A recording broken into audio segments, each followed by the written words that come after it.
It's Krista here with you again today, and it's kind of a cloudy, cool day here in northern Indiana, and I'm about an hour away from home. I do taxi service currently for a living, and right now I have some people at the hospital, at my second hospital of today. So, I'm at a cross point though in my life, and I know a lot of people that join my channel, at least I've met a few, have talked about their own thing with in their lives with dealing with narcissistic abuse, and also some people with mental issues of their own that they deal with. And you know, I see a lot of people are poking at the addiction recovery videos too, which I'm all three of those. You know, and it can be a tough road. It can be a tough road for many of us out there. And also, I include in my videos something else that I go through, and that is not being very healthy, having health issues. I've got a few. You know, all in all, mindful practices help all of the above: breathing, meditating, going back to our creative centers, staying focused in the now and the present. And but I'm going to go back to the narcissism as well, because I did have to, for a second there, I had to center again, so excuse me for that. Oftentimes when I delve into some of these subjects, I think a person does have to gather their focus together and become grounded in the sense that they have to connect with reality. And sometimes that reality can be shoved in our faces. It can be shoved in our faces in ways where all of a sudden we have to deal with this person on the outside of us, somewhere along the lines in our lives. And of course we've all dealt with it. I know that we all have. Narcissistic, toxic individuals. And it's not always easy, because number one, we all are dealing with our own issues. We're struggling in our own relationships with maybe our children, our families, and friends around us, associates, just socially stepping foot outside your door, going to the grocery store, or doing whatever, when sometimes it's harder for us to even do baby steps during our day to overcome the fears that might still be keeping us down, and definitely to start seeing those blockages that we are holding inside of us that might be stopping us from entering a place where we can come into acceptance and go more towards fulfillment and satisfaction. But first we all have to start by looking at ourselves and fixing what is wrong deep down inside of ourselves, those maybe dysfunctional blocks or whatever that we picked up along the way in our lives, where maybe we were talked down to and made to feel really inferior at maybe extremely low levels, where we were disrespected and seen and not heard as children, or not counted as important enough to even sit down and be talked to on a daily basis for any length of time by that caregiver or you know, anything like that. And by the time we grow up, we want these relationships We want that love. It's a natural ability of ours to want that love and acceptance from that tribe, wherever that could be, you know, from, I know for me, it even like came to the point where I almost joined, like, I kind of joined into a gang of people, like a real gang, although they did call themselves a motorcycle club. You know, after the years went by, I did realize that it was not just some club. You know, it was more than that. You know, with the just kind of a more hidden one, where you know, I got involved when I was a stripper for those 10 long years, involved with one that was inside of it, one of their brothers. And, you know, honestly, the fruit doesn't really fall from the tree when you think that that person that the other person might be friends with or is close to, because they might they came from the same family, if you know what I mean, the same background. They grew up, and these brothers, the one that I was with for 10 long years, they both had severe sexual abuse as children. And the man I was with had really serious psychosis, along with like psychopathy and different things. Although at the time, I didn't know anything about it. Back in those days, I felt as wild and crazy as the wind too. And after drug use, you know, I had some auditory hallucinations and things going along for a while. And you know, that can even come about using marijuana too. I want to warn all of you out there that it doesn't matter what it is. When it's a chemical, natural or synthetic, is going into your body, it's going to affect those chemicals and change those chemicals inside the brain, where it takes you into thinking rather strangely that you are not addicted, and that constant need for that drug that actually makes you feel normal is there's nothing wrong with it.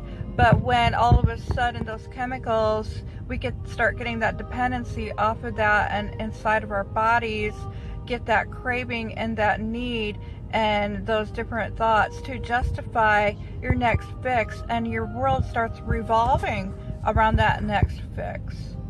Okay, and that is just with drugs.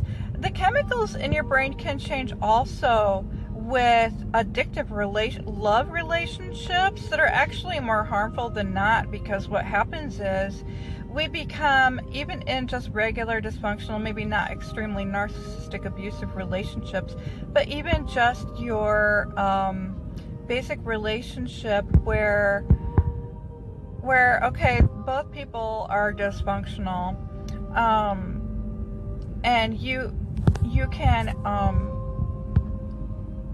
be, one person can be both the people in the relationship can be dependent on the other person for what their own needs and stuff really are, when they're depending on that other person for their own needs to be met.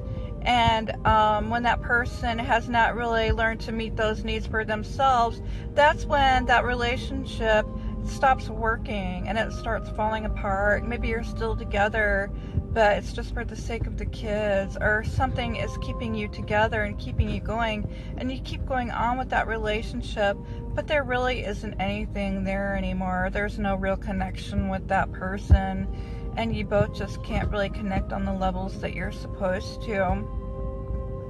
Now, with a more extreme, like narcissistic, domestic abusive relationship, where there is a cluster B involved, and also like a codependent or a victim type person, what happens there is that there is one really significant person in that relationship that leans on that other individual for everything.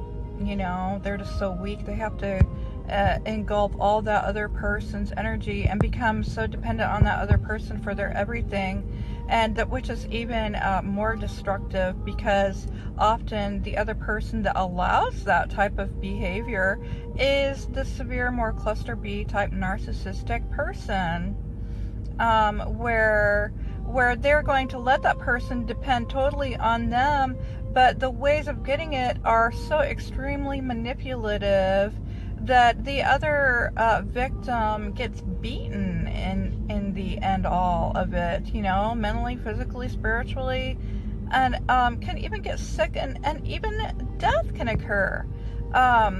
You know, in some of these relationships, you know, where there's like the man beating their wife or whatever, or vice versa, where one day you know, you might go out and cheat on that person trying to find happiness and escape somewhere, and then like the other partner follows you and finds out that you're cheating, and then they have a gun, and all of a sudden, boom, you know, you're gone. Cases like this everywhere all the time. I'm not here to scare people, but I wanted to make people aware, and I even have to come to this awareness myself through some of these really nasty relationships that I went through, where there were beatings involved, and it's really hard to step away from some of these situations and people, you know, with sociopaths and so forth, where they can really kind of put on this really great, wonderful personality, and they love you and they would do anything, and they do everything for you. They spill you rotten, and then later, all of a sudden, you're not getting that anymore, and then all of a sudden, it just becomes totally depleted of that, and they don't have any time, they don't have any money anymore, and all of a sudden, they lose their job, and they're sitting at home, and maybe they're even an addict or an alcoholic. Like at first they didn't drink, which happened in my last relationship, but although there was a lot of drinking times together, and I thought they were just celebrations, but you know, I had to stop and finally get busted and go back to take my first drug classes ever at, you know, in my late 30s, and started learning there. But this man that I was with finally discarded, and that's kind of what I wanted to talk about today. My focus today on today's video would be discarding and sexual abuse, you know. When it does come to that point, when it did come to that point where I did finally start reading books about narcissism and what it was and how they were, because I could relate on every level to being that victim and who these men really were that I was dealing with. Some of his behaviors were just so outrageous and appalling, and you know, just stopping and looking at that and learning. And then when I finally did have to get that PP on him, because he started taking my car without asking, not like giving me a giant fight about helping to pay the bills, and I ended up paying more and more, and he finally went. I had to get that PP on him and get that place of my own. And you know, it can be so extremely hard to say goodbye to these people, because they don't give any closure. They'll never give you that closure of a goodbye, where a normal relationship will, where there can be that closure on both parts, and we can forgive each other, hopefully, in a way, and move on. It does not happen in these relationships, and oftentimes they often guilt and blame you and shame you for every little thing that they can, which they do during the devaluing stage. And then by the time that breakup comes, when that that victim has really had enough and they completely are destroyed and their hearts are broken, can they finally move away from that relationship? It's just like addicts as well, because we do have to see that, you know, how it's really destroyed us. And hopefully maybe one day we can learn beforehand, and that we don't have to hit that rock bottom, like, you know, in that addiction phase, where we can learn and stop it ahead of time before we have to hit that crashing pit of despair or whatever in our lives. But you know, that's why I do these videos. And I love Richard Grannon. I was laughing at one of his videos earlier when I'm stuck in the car sometimes, like, you know, taxi driving some of these people out here. Number one, they're Amish. And I would have to say again, it's like 50-50 out here. For basically people in general, that, you know, this morning I drove a really nice girl somewhere to the hospital, and we had a wonderful, pleasant conversation, which is kind of rare in this job. You know, I usually just drive and keep to myself, and but we were talking about babies, so, you know. But then again this afternoon I get these people that I drove them for an hour to get to another hospital, and they did not speak one word to me. So that can happen too, where they're more toxic type and they give you the silent treatment. It's very I had to learn that in my narcissistic stuff, that it's just another way to tap you dry and suck you dry of that good energy that you have, and you're just left feeling kind of depleted and low and kind of like, ugh, you know. But a lot of times I just put on my tapes out here. I'll listen to another narcissistic video or some kind of spiritual video or something that keeps me up. A lot of times that's what we have to do, even when we're alone and feeling kind of like down and out or whatever, maybe feeling very lonely, to tap into something that is going to lift us, you know, for that time that we need. That a lot of time that we need to maybe start putting our own needs first. Maybe stopping instead, like I was talking in my mindfulness video, about stopping and smelling the roses, you know, getting out, gardening, going shooting some b-ball. I was even thinking today, because what a lot of times happens is we can isolate. Sometimes they can isolate us, but then when we're left on our own again after the discard, or after we do start moving on and do that no contact, we can really isolate, and it's hard to start gaining friends back until we start joining things again and joining in life. And I really struggle with that one. I really do. There's just been so many years of me being kept by these types of individuals. And, you know,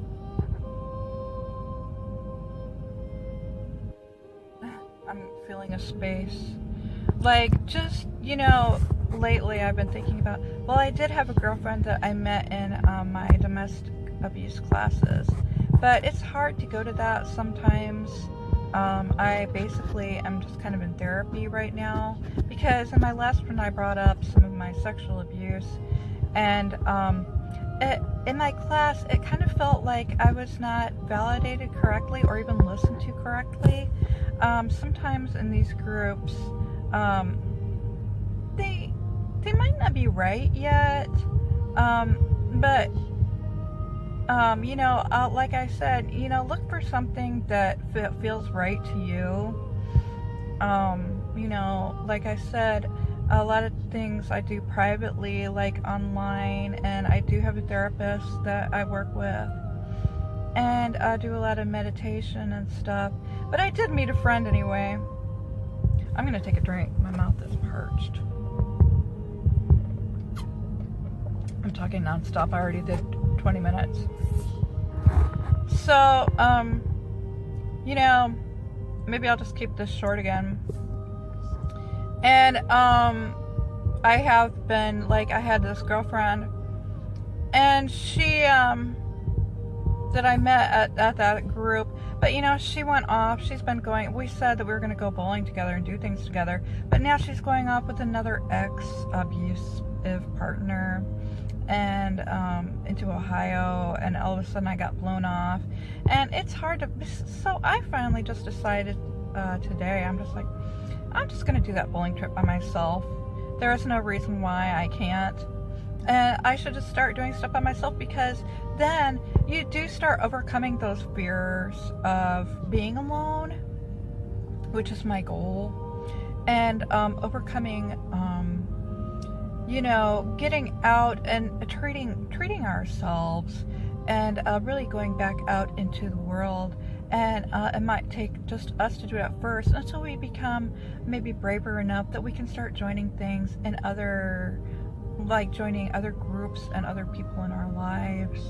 So I just kind of wanted to put that out there today. I did not get into so much of the sexual abuse, but I think all around it was a good video today. So, you know, for any of you watching out there, good luck with yours, and I think we should all have some fun. What do you say?